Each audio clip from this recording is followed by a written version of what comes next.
ತುಮಕೂರಿನಲ್ಲಿ ಮತ್ತೆ ಭುಗಿಲೆದ್ದ ಹೇಮೆ ಕಿಚ್ಚು.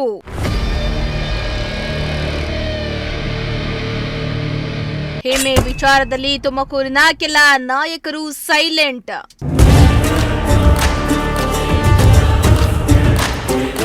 ಯಾರು ಕೈ ಜೋಡಿಸದಿದ್ರು ಹೇಮೆಗಾಗಿ ರೈತರ ಹೋರಾಟ. ಅವರು ತುರ್ತಾಗಿ ಈ ಸಂಬಂಧವಾಗಿ ಸರ್ಕಾರದ ಜೊತೆ ಮಾತುಕತೆ ಮಾಡಿ ಈ ಕಾಮಗಾರಿಯನ್ನು ನಿಲ್ಲಿಸಲಿಕ್ಕೆ ಪ್ರಯತ್ನ ಮಾಡಬೇಕು. ಒಂದು ವೇಳೆ ಅವರು ಯಾರು ಪ್ರಯತ್ನ ಮಾಡದೇ ಇದ್ದರೂ ರೈತರು ನಾವು ನಮ್ಮ ಹೋರಾಟವನ್ನು ನಾವು ಮುಂದುವರಿಸ್ತೇವೆ. ಯಾವುದೇ ಕಾರಣಕ್ಕೆ ಲಿಂಕ್ ಕ್ಯಾನಲ್ ಕಾಮಗಾರಿ ಆಗಲಿಕ್ಕೆ ಬಿಡೋದಿಲ್ಲ.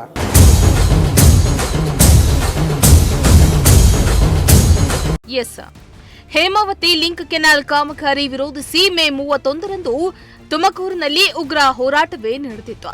ರೈತರ ಹೋರಾಟ ಕಂಡ ಬಳಿಕ ಹೇಮಾವತಿ ಕಾಮಗಾರಿಯನ್ನ ತಾತ್ಕಾಲಿಕವಾಗಿ ಸ್ಥಗಿತಗೊಳಿಸಲಾಗಿತ್ತು.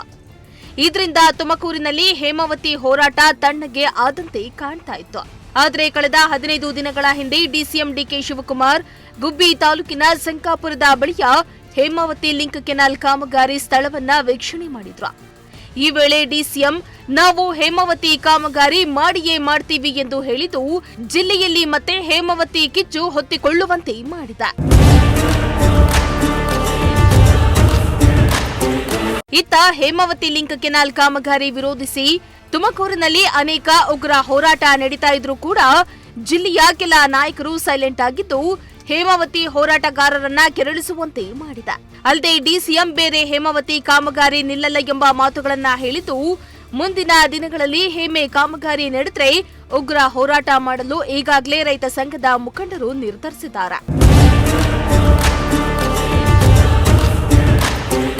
ಇನ್ನು ಹೇಮಾವತಿ ಹೋರಾಟದಲ್ಲಿ ಕೇಂದ್ರ ಸಚಿವ ವಿ ಸೋಮಣ್ಣ, ಜಿಲ್ಲೆಯ ಕೆಲ ಶಾಸಕರು ಹಾಗೂ ಕೆಲ ನಾಯಕರು ಸೈಲೆಂಟ್ ಆಗಿದ್ದು ರೈತರ ಹೋರಾಟದಲ್ಲಿ ಭಾಗಿಯಾಗಿರಲಿಲ್ಲ. ಈ ಬಗ್ಗೆ ರೈತ ಸಂಘಟನೆಯ ಜಿಲ್ಲಾಧ್ಯಕ್ಷ ಗೋವಿಂದರಾಜು ಧ್ವನಿ ಎತ್ತಿದ್ದು ಕೇಂದ್ರ ಸಚಿವ ಸೋಮಣ್ಣ ಸೇರಿ ಜಿಲ್ಲೆಯ ಕೆಲ ಶಾಸಕರ ವಿರುದ್ಧ ಆಕ್ರೋಶವನ್ನ ಹೊರಹಾಕಿದ್ದಾರೆ. ಹೇಮಾವತಿ ಲಿಂಕ್ ಕೆನಾಲ್ ಕಾಮಗಾರಿಯಿಂದ ಜಿಲ್ಲೆಯ ಸುಮಾರು 7ರಿಂದ 8 ತಾಲೂಕಿನ ರೈತರಿಗೆ ಅಪಾಯ ಉಂಟಾಗ್ತಾ ಇದೆ. ರೈತರ ಪರವಾಗಿ ಕೆಲಸ ಮಾಡಬೇಕಾಗಿದ್ದ ಹಾಲಿ ಮಾಜಿ ಶಾಸಕರು ಹಾಗೂ ಸಂಸದರು ಹೇಮಾವತಿ ಹೋರಾಟದ ಬಗ್ಗೆ ಮೌನ ವಹಿಸಿರುವುದು ರೈತರು ಬೀದಿಗಿಳಿದು ಹೋರಾಟ ಮಾಡಬೇಕಾದ ಅನಿವಾರ್ಯತೆ ಎದುರಾಗಿದೆ ಎಂದು ರೈತ ಸಂಘಟನೆಯ ಜಿಲ್ಲಾಧ್ಯಕ್ಷ ಗೋವಿಂದರಾಜು ಕಿಡಿಕಾರಿದ್ರು. ಈಗ ನಾವೀಗಾಗಲೇ ಒತ್ತಾಯ ಮಾಡಿದ್ದೇವೆ. ಈಗ ಯಾವುದು ಲಿಂಕ್ ಕ್ಯಾನಲ್ ಕಾಮಗಾರಿ ಇದೆ ಅದು ಸುಮಾರು 7-8 ತಾಲೂಕುಗಳ ರೈತರಿಗೆ ಅಪಾಯವನ್ನು ತಂದೊಡ್ತಕ್ಕಂಥದ್ದು. ಅದನ್ನು ರಕ್ಷಣೆ ಮಾಡಬೇಕಾದಂಥ ಹಾಲಿ ಶಾಸಕರು, ಮಾಜಿ ಶಾಸಕರು, ಸಂಸತ್ ಸದಸ್ಯರು ಭಾಳಷ್ಟು ಜನ ಮೌನ ವಹಿಸಿದ್ರಿಂದ ನಾವೇ ಅನಿವಾರ್ಯವಾಗಿ ರೈತರು ಬೀದಿಗೆ ಬರೋದ್ರ ಮೂಲಕ ಒಂದಿಬ್ಬರು ಶಾಸಕರು ನಮ್ಮ ಜೊತೆ ಬಂದಿದ್ದರು. ನಮ್ಮ ತುಮಕೂರಿನ ಶಾಸಕರು ಮತ್ತು ಸುರೇಶ್ ಗೌಡರು ಹಾಗೆ ಕೃಷ್ಣಪ್ಪನವ್ರ ಜೊತೆ ಸೇರಿ ರೈತರು ನಾವೆಲ್ಲ ಸೇರಿ ಈಗಾಗಲೇ ಆ ಒಂದು ಕಾಮಗಾರಿಯನ್ನು ತಡೆದಿದ್ದೇವೆ. ಇನ್ನು ಜಿಲ್ಲೆಯ ಕೆಲ ಶಾಸಕರ ಜೊತೆ ರೈತರು ಹೋರಾಟ ಮಾಡಿದ್ರಿಂದ ಹೇಮಾವತಿ ಲಿಂಕ್ ಕೆನಾಲ್ ಕಾಮಗಾರಿ ಸ್ಥಗಿತಗೊಳ್ಳುವಂತೆ ಮಾಡಲು ಸಾಧ್ಯವಾಯಿತು. ಇನ್ನಾದರೂ ಸೋಮಣ್ಣ ಅವರು ಜಲಸಂಪನ್ಮೂಲ ಸಚಿವರಾಗಿರೋದ್ರಿಂದ ಈ ಬಗ್ಗೆ ರಾಜ್ಯ ಸರ್ಕಾರದ ಜೊತೆ ಮಾತನಾಡಲು ಅವಕಾಶ ಹೆಚ್ಚಿರುತ್ತೆ. ತುರ್ತಾಗಿ ಹೇಮಾವತಿ ಲಿಂಕ್ ಕೆನಾಲ್ ಬಗ್ಗೆ ಸರ್ಕಾರದ ಜೊತೆ ಮಾತನಾಡಿ ಕಾಮಗಾರಿಯನ್ನ ಸ್ಥಗಿತಗೊಳಿಸುವಂತೆ ಮಾಡಬೇಕಾಗಿದೆ ಎಂದು ರೈತ ಸಂಘಟನೆಯ ಜಿಲ್ಲಾಧ್ಯಕ್ಷ ಗೋವಿಂದರಾಜು ಆಗ್ರಹಿಸಿದ್ದಾರೆ. ಮೊನ್ನೆ ಬಂದಂಥ ಡಿಕೆ ಶಿವಕುಮಾರ್ ಅವರು ಈಗ ಅದನ್ನು ನಾವು ಮಾಡೇ ಮಾಡ್ತೀವಿ ಅಂತಕ್ಕಂಥ ಮಾತನ್ನು ಹೇಳ್ತಾ ಇದ್ದಾರೆ.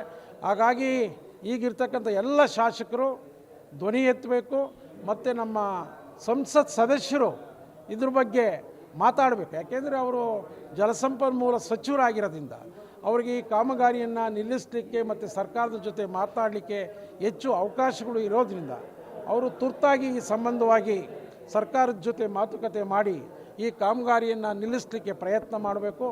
ಒಂದು ವೇಳೆ ಅವರು ಯಾರು ಪ್ರಯತ್ನ ಮಾಡದೇ ಇದ್ದರೂ ರೈತರು ನಾವು ನಮ್ಮ ಹೋರಾಟವನ್ನು ನಾವು ಮುಂದುವರಿಸ್ತೇವೆ. ಯಾವುದೇ ಕಾರಣಕ್ಕೆ ಲಿಂಕ್ ಕ್ಯಾನಲ್ ಕಾಮಗಾರಿ ಆಗಲಿಕ್ಕೆ ಬಿಡೋದಿಲ್ಲ. ಒಟ್ನಲ್ಲಿ ಜಿಲ್ಲೆಯಲ್ಲಿ ತಣ್ಣಗಾಗಿದ್ದ ಹೇಮಾವತಿ ಕಿಚ್ಚು ಮತ್ತೆ ಶುರುವಾಗುವ ಎಲ್ಲ ಲಕ್ಷಣಗಳಿದ್ದು ಇನ್ನಾದ್ರೂ ಜಿಲ್ಲೆಯ ರೈತರನ್ನ ಗಮನದಲ್ಲಿಟ್ಟುಕೊಂಡು ಕೇಂದ್ರ ಸಚಿವರಾದ ಸೋಮಣ್ಣ ಅವರು ಹೇಮಾವತಿ ವಿಚಾರದಲ್ಲಿ ಮಧ್ಯಸ್ಥಿಕೆಯನ್ನ ವಹಿಸಿ ರೈತರ ಪರವಾಗಿ ಕೆಲಸ ಮಾಡ್ತಾರಾ ಎಂದು ಕಾದ್ ನೋಡಬೇಕಾಗಿದೆ. ಕ್ಯಾಮರಾ ಪರ್ಸನ್ ರಾಕೇಶ್ ಜೊತೆ ದೀಪಕ್, ಪ್ರಜಾಶಕ್ತಿ ಟಿವಿ, ತುಮಕೂರು.